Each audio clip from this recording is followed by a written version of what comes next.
block.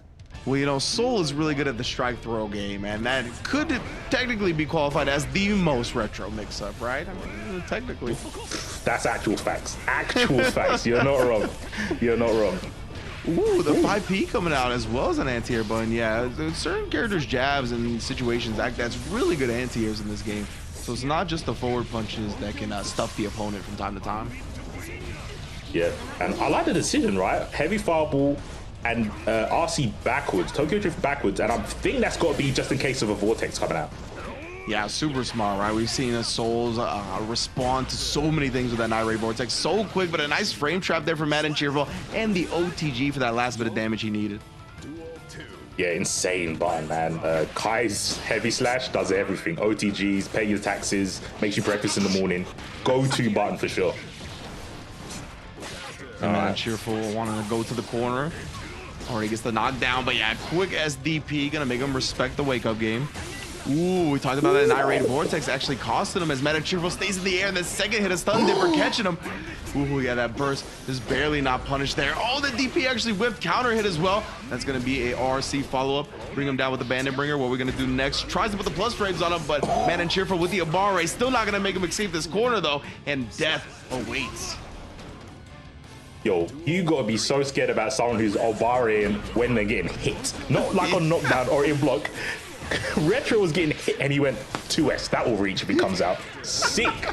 Sick. Yo, he's fighting his inner demons, as Java says. He's definitely shadowboxing. He's shadowboxing. He did Vortex and DP on whiff. My goodness, bro. Mine is playing tricks on him. He's punching the concrete. Oh, no. And yeah, unfortunately, he ain't punching anything this round. Mad and Cheerful just with the jump heavy slash.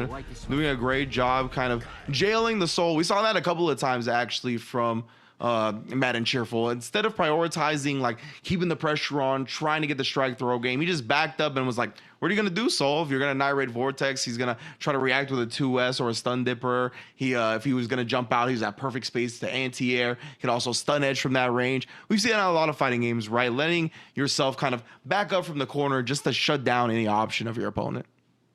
Yeah, and you can see that Mad and Cheerful super aware of that, right?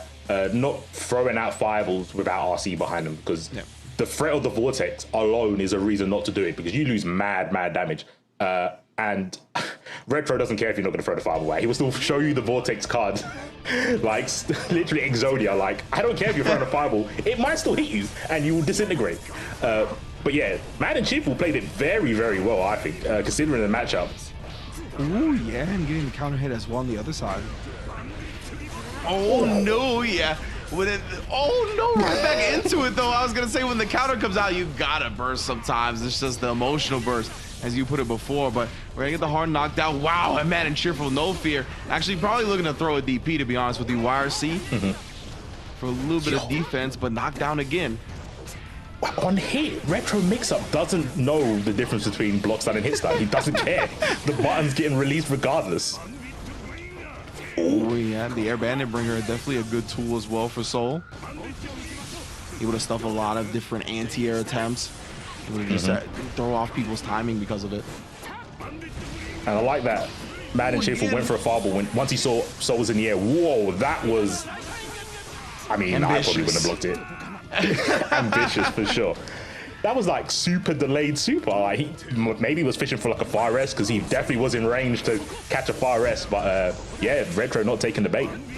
Yeah, honestly, I'm sure Mad and Cheerful has hit so many supers like that against Soul, right? Like as you mentioned, maybe the far S, the forward slash, either one of those would have gotten clipped, but all the way to the other corner, man, long distance on the SDP, but not long enough on that Night Raid Vortex. Clash into the sweep, actually still going in favor of Mad and Cheerful, but that Bandit Bringer coming out again, man. Oh, DP coming out this time, Vapor Thrust.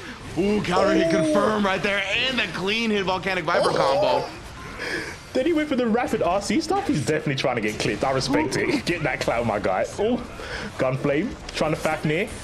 But Mad and Cheerful with RC, yep, has to go for it. Stun Dipper not safe. Doesn't know the difference between hit stun and block stun. I told you, man. That button's coming out regardless. Yeah, exactly. I was actually a little bit fearful that Mad and Cheerful was going to bring out the Ride the Lightning again, because he's at 100 tension this time, right? So you can risk the super and then RC it to make it safe. But the Stun Dipper is always a good tool as well. And that's, you know, the options that having meter kind of present to you in this game, right? You could have done the Ride the Lightning into the RC, but I mean, that's 2 Stun Dipper RCs instead, and that's pretty good as well. But either way, I mean, Retro Mixup able to shut all of that down. Nice bounce back from that first loss.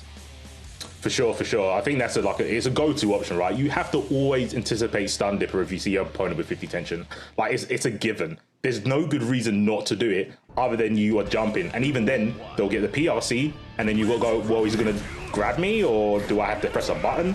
It's such a sick tool, man. It forces your opponent to make a bad decision. That throw could have been a very bad decision if Mad and Cheerful was ready to punish from the backdash. But right now, Soul getting to work, headbutt the king. Oh yeah, trying to bait the burst out. Oh yeah, don't burst now, whatever you do. Mad and Cheerful getting set through the wall. Save that for the next round, fam.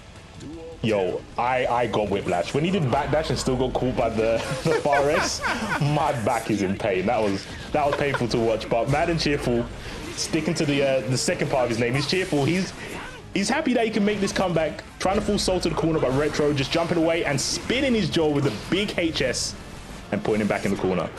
Yeah, Mad and Cheerful has a bet on the Abare pretty early every time the Retro Mixup has presented a far S sequence, and that's why Retro has been committing to the stand H delay instead. And now we're gonna get a counter hit punish on the Vapor Thrust. Good stuff. And the Fafnir meaty, such a good tool for Soul. And they bring her, backdashes the DP. Where's the Bandit Bringer? -2 not charged, and then got caught reaching. Retro Mixup, you talked about, he's been around for a while. He's taught a lot of people a lot of lessons, and now he's 1 game away from moving on in winner's bracket. Yeah, that was a lot of mind games, like I said, that you're going to see from Retro, keeping it very, very mentally draining, because he keeps switching up the options. And it's very hard to adapt in a first to 3 like that, right? When you play someone like Peppino, it's like, okay, he's purposely being unpredictable. He's purposely being unorthodox. But with Retro, he can be unorthodox and go, I'm just going to wait and punish. I'm going to bait your Vapor Thrust because I can feel it. I can feel the tension in your fingers to be like, let me play the game. Yeah, exactly right. And I think Popotino likes to never let his opponent play the game. While Retro Mixup, like, he has the reads sometimes, right? Where he's like, okay, I know what you want to do here. I know the fighting game player tendencies, and he uses what you want to do against you. Yeah. Yeah, he's like a judo master. Just use your opponent's strength against them. Just totally making you have to reevaluate everything you know about fighting games and reevaluate your gaps. Stun Dipper, again, not comboing at close ranges. Ooh, good 2D on the Vortex though, Ringe. Yeah, beautiful stuff right there. You need that low move to stuff the Irate Vortex, and Mad and Cheerful has been pretty consistent with that so far. Gets the 2K 2D RC as well to try to close it out. Ooh, perhaps the burst bait. I mean, they both still have it available here. Retro Mixup has the quarter, misses the meaty on the close S. And the result of that, Mad and Cheerful getting a chance to play, and the air stun edge. I can't let you get close. Yeah, and that almost went very pear-shaped there for Mad and Cheerful. Looking for the hero burst, right? From Retro, thinking he might burst because it's Soul. He could definitely make this comeback. But again, Retro, been around for a while, was just like, you know what? You can have it, my guy. Take the combo. Yeah. And having that will to be like, I'm not going to burst, gave him an opportunity with presenting himself in Mad and Cheerful not going for the combo. Yeah, Mad and Cheerful, though, to make him pay so far. Just waking up with the buttons, even on the negative frames. My goodness, you talked about it, though. Retro just hasn't had any fear in his heart. Willing to press these buttons. Oh, the throw is too early. That's why the DP actually worked there. Usually throws do beat DPs. PRCing away on the Bandit Bringer to bait and punish the DP. Trying to get the burst, but Mad and Cheerful won't give it to him either. And holds on to the game. We're going to a final match. Ringe, that sequence was gassed. He did Tokyo Drift backwards to make the Vapor Thrust whiff. Then he got the hit and was like, I know any other player would burst here, because that must have hurt your soul to get baited like that. But Mad and Cheerful didn't burst. That was so sick. He was on the cheerful side, right? It is so hard not to be mad after something like that. Like, you know, me and you were fighting. If you played a fighting game, if something like that happens to you, like, bro, no, it is not your turn to play. It is my turn to play. I'm going to burst out of this. But nah, Mad and Cheerful, I mean, showing composure beyond what we know of his tournament experience, right? That was really good stuff. Yeah, no. I could be in that situation 10 times and every time I'm bursting. I do not care. There's no way I'm allowing someone to do that to me without responding with a button. I want something to happen on screen that was my causing, regardless if it was useful or not. But this is going to cause a lot of damage. Oh, he doesn't keep the corner, unfortunately, but the momentum is still with Retro. Oh, yeah, the Bandit Bringer again. That's paid a lot of dividends. Burst trying to keep this corner. Wow, Mad and Cheerful actually committed to a throw, but Retro Mixup keeps looking for these burst baits, and he can't find the Mad and Cheerful. Successfully burst finally. Yeah, and so there, that Mad and Cheerful didn't commit to a button.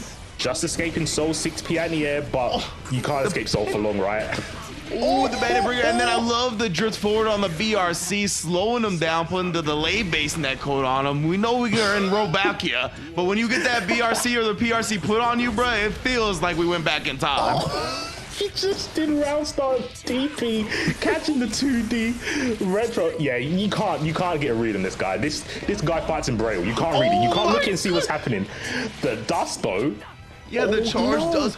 Ooh, they leave some damage on the table here, and the Bandit Bringer again from Retro Mixup, looking to try to rule the skies with it. Oh, actually gets past the 6P and gets a counter hit on the other side, but not too much damage. Hits him out of the sky this time. My goodness, Mad and Cheerful. Oh my goodness, so many counter hits, bro. This is such a violent round. No Tetris here. Oh, the PRC into the DP on the Bandit Bringer. Yo, these men are fighting right now. This is protagonist on protagonist action. Yo, these lot are playing like it's grand finals. I like it. They are definitely swinging at. What a delayed throw. That was yes, and he gets another one. Yeah, I'm so happy we're going to a final round. That's what I'm talking about.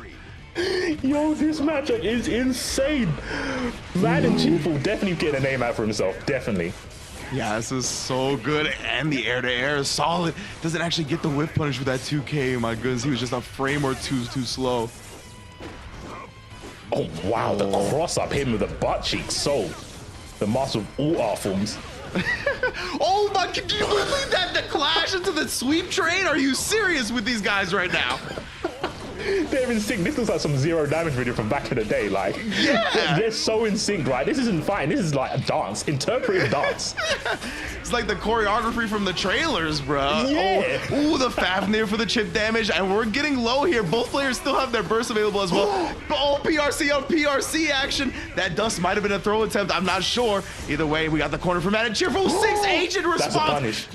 Yeah, he doesn't burst out. Oh my goodness. Waits for it, tries to bait it. The gold burst is blocked. Oh my goodness, Mad and Cheerful gets the throw, and that's enough damage to close it out, upsetting Retro Mixup in a hell of a way to end our upper